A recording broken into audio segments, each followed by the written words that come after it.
All right, let's dive into a company whose stock is making waves. The GEO Group. Ticker symbol GEO. What's fascinating is the stock jumped over 13% on the same day as their Q3 2024 earnings call, which is unusual. Yeah, that's not your typical earnings reaction. Right. So there's something else going on here. Yeah, definitely. My hunch is it has something to do with the recent election and the incoming Trump administration. Interesting. To break it down, we've got the official Q3 earnings call transcript, fresh from November 7th. Plus, we've got some stock market data and recent news headlines. Okay. Just to get a better picture of what's happening. So it seems like everyone is betting on GEO Group right now. Yeah. And it really all comes down to their main business, private prisons, and immigration detention centers. Okay, so their business model is essentially more detainees equals more money. Yeah, you could say that. And with this new administration coming in, that's known for stricter immigration policies, investors are seeing dollar signs. Right. And, GEO's performance is very closely tied to government policy. Yeah. So a change in administration can really swing their business. And this Q3 report is a perfect example of that. Okay, so let's dive into those numbers. Okay. Did GEO actually have a blowout quarter? Well, their overall performance was mixed. Okay. Earnings were basically flat compared to Q2. Mainly because of lower than expected revenue from their electronic monitoring and supervision services. So that's less money coming in from ankle bracelets and check-in calls. Exactly. Specifically, their Intensive Supervision Appearance Program, or ISAP, which monitors individuals released from immigration detention. It didn't bring in as much revenue as they had anticipated. Interesting. So maybe people are ditching their ankle bracelets. Oh. I'm just kidding, of course. Yeah. But seriously, if that side of the business is slowing down, what's driving this stock surge? Well, their secure services segment, which is their private prison business, actually saw a 6% revenue increase year over year. Okay, so the core detention side of things is doing well. Right. And investors are anticipating that to ramp up even further under the new administration. Precisely. And just to get a sense of how much the political landscape influences GEO, you just have to listen to their earnings call. Yeah. The executives were incredibly optimistic about the incoming Trump administration's stance on immigration enforcement. Right. They were practically throwing a party on the call. Yeah. Phrases like aggressive approach and increased funding kept popping up. It was clear they were expecting a surge in demand for their services, which they believe will lead to higher revenue and profits. Yeah, let's face it, they're expecting to make a lot more money because the government is likely to detain more people. Yeah, and what's interesting is that they seem completely ready for this potential surge in demand. Okay. They have about 10,000 beds sitting empty across 6 different facilities. Wow. Just waiting to be reactivated. They're calling them idle facilities. Right. But I would call them future profit centers. Right. Yeah. They're even estimating that those facilities alone could bring in an additional $300 million in annual revenue. And on top of that, wow, they've got existing contracts for another 8,000 beds that aren't fully utilized right now. So we're talking... So that's a total of 18,000 more people they could potentially house. 18,000 more beds? Wow, that's a lot of potential revenue. Yeah. But wait, there's more. There is more. Didn't they mention something about scaling up their electronic monitoring program? They did. Okay. They believe they can take their ISAP program from its current 182,500 participants to millions. Millions. That's a bold claim. Yeah. Can they really handle that kind of growth? Well, they emphasize their experience in infrastructure. Okay. They pointed out that they've been running the ISAP program for nearly 20 years and have a nationwide network of offices and staff. So they're saying they can handle the influx. Yeah. And let's be honest, from their perspective, more people needing monitoring equals more money in their pockets. Right. That's the bottom line. And it's not just detention and monitoring. GEO is branching out into other areas related to immigration enforcement. They are. Like secure ground and air transportation for ICE. Wait a second. So they're not just locking people up. They're also getting into the business of transporting them. That's right. It sounds like they're trying to corner the market on the entire immigration enforcement process. Well, this diversification strategy could give them a significant edge. Yeah. They already have a $25 million annual contract for secure air transportation. Wow. And they believe they can handle a much larger volume. It's like they're building a one-stop shop for all your immigration enforcement needs. Yeah. Detain, transport, monitor. Yep. You name it, they've got it. And this move into what they call ancillary services, like transportation, could make them less reliant on any single revenue stream, especially in an industry as volatile as this one. Yeah, it's a smart move from a business perspective. Yeah. Especially if they're trying to weather potential political storms down the road. And while GEO seems to be putting all their chips on the table with the incoming administration, they also want to make it clear that they're not just a Trump play. Okay. They've been working with both Democratic and Republican administrations for decades. So they're trying to present themselves as adaptable and resilient. Exactly. Able to thrive, regardless of who's in the White House. They're basically saying, we're not banking on just one administration or one set of policies. We're here for the long haul. That's a key point for investors to consider. They're not just looking at the next 4 years. They're looking at the next 4 decades. Yeah, and that long-term perspective is key to understanding GEO's potential. Absolutely. They've built a business model that can weather political shifts and capitalize on opportunities regardless of who's in power. Exactly. So to sum up what we've covered so far, GEO Group is positioning themselves for a potential boom in business under the Trump administration. They're not just relying on detention centers.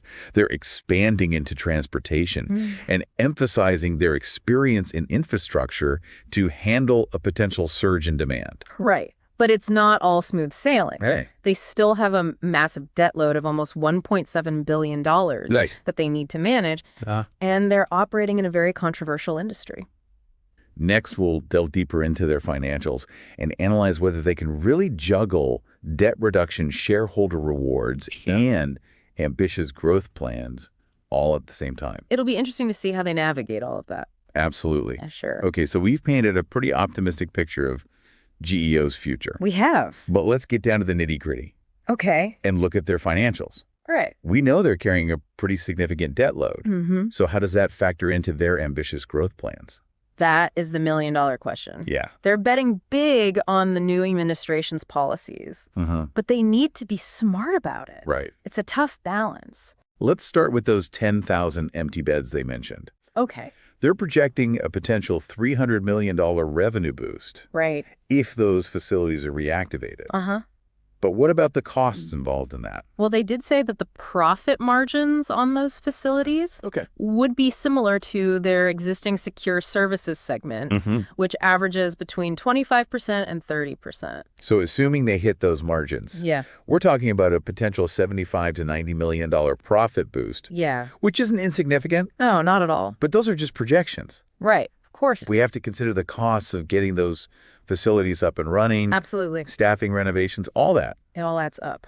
Right. They can't just flip a switch and start filling beds. No. But even beyond those idle facilities, they've got another 8,000 underutilized beds in their existing contracts. If they can fill those, that's another $100 million in potential annual revenue. So just from maximizing existing capacity, they're looking at a potential $400 million revenue bump. And then there's the wild card, which is their plan to scale up the electronic monitoring program. Right, the ISAP program. Yes. They mentioned the possibility of millions of participants. They did. How realistic is that? Well, it would be a huge logistical challenge. But they seem confident in their ability to handle it. Okay. They've been running the ISAP program for almost 20 years. Right.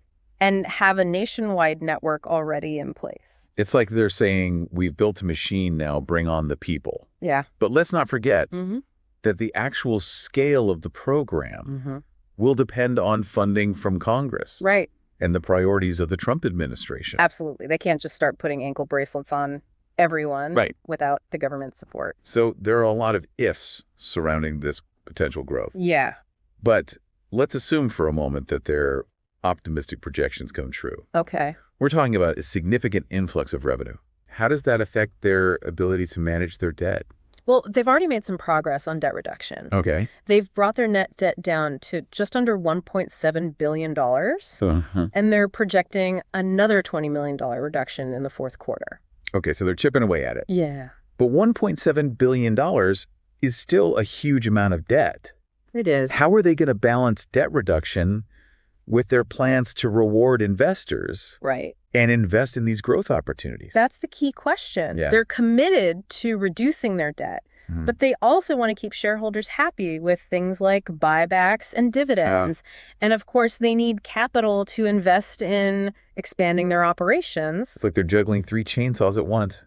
Yeah, it's a tricky situation. One slip up and the whole thing could come crashing down. Yeah, you're right. It's a complex situation. It is. So as exciting as their growth prospects seem, there are also some major financial hurdles to overcome. Yeah. And we haven't even touched on the ethical considerations surrounding their business model. Yeah, the fact that their business is centered around detention and incarceration raises a lot of moral questions. Yeah. No matter how well they manage their finances, those ethical concerns will always be there. It's a complex situation. It is. And there are no easy answers. No. Investors need to consider all these factors. Yeah. The financial risks, the potential rewards, and the ethical implications before making any decisions about GEO Group. Absolutely. So as we wrap up part 2 of our deep dive, Okay. let's shift gears All right. and delve into those ethical considerations. Sounds good. What are the potential risks and challenges associated with investing in a company that profits from detention and incarceration? Yeah, that's a big question. We'll tackle those questions head on in the final part of our deep dive. Okay, looking forward to it. All right, so we've covered the financials, we've talked growth, but now let's address the elephant in the room. The ethical considerations surrounding GEO Group's business model. Yeah. It's impossible to ignore the fact that they profit from detention and incarceration. It's definitely a sensitive topic. Yeah. A morally complex situation. For sure. On one hand, governments need facilities and services to manage prison populations and enforce immigration laws. And GEO's argument is that they provide those services efficiently and often at a lower cost than government-run facilities. Right. They're essentially saying we're helping the government do what it needs to do, and we're doing it well. But critics argue that cost-cutting measures often come at the expense of inmate welfare. Yeah, they claim that the profit motive creates a conflict of interest when it comes to things like rehabilitation and humane treatment. It's a tough question. Do you prioritize cost efficiency or the well-being of the individuals in these facilities? Yeah, it's a question that investors need to grapple with. Absolutely. Investors have to ask themselves, am I comfortable supporting a company whose business model is based on detention and incarceration, even if it's profitable? Right. It comes down to personal values and risk tolerance. And it's not just about ethics. Yeah. There are also political and legal risks to consider. Of course. The regulatory environment for private prisons and immigration detention is constantly changing. Exactly. Changes in policy or legislation could have a big impact on GEO's operations and profitability. For sure. What happens if the next administration decides to drastically reduce the use of private prisons or impose stricter regulations? Yeah, that's a valid concern. GEO acknowledges these risks in their filings, but they also point to their long history of working with both sides of the aisle. Right. They're trying to portray themselves as adaptable, able to navigate the political landscape, regardless of who's in power. Exactly. They're playing the long game, betting that the demand for their services will remain even if the political climate changes. It's a gamble for sure, and investors need to weigh those risks carefully. So we've got a company poised for potential growth, but also facing ethical and political headwinds. Right. It's a high-stakes, high-reward situation, and definitely not for the faint of heart. That's a good way to put it. Investing in GEO Group requires a strong stomach for volatility and a willingness to accept the ethical complexities of their business model. Yeah, it's a fascinating case study, the intersection of business politics and social issues. It really is. There's no easy answer, and each investor has to decide for themselves where they stand. Now, before we wrap up, let's have a little fun. Okay. And put on our speculative hats for a moment. All right. It's time for our This Is Not Financial Advice segment. Okay. Where we pitch a crazy but plausible trade idea based on what we've learned. All right, remember, folks, this is purely hypothetical and for entertainment purposes only. Right. Don't make any investment decisions based on this. Do your own research. Okay, disclaimer out of the way. All right. Let's imagine a scenario where GEO takes their diversification strategy to the next level. They're already expanding into transportation. You're thinking GEO Air, a full-fledged deportation airline. Exactly.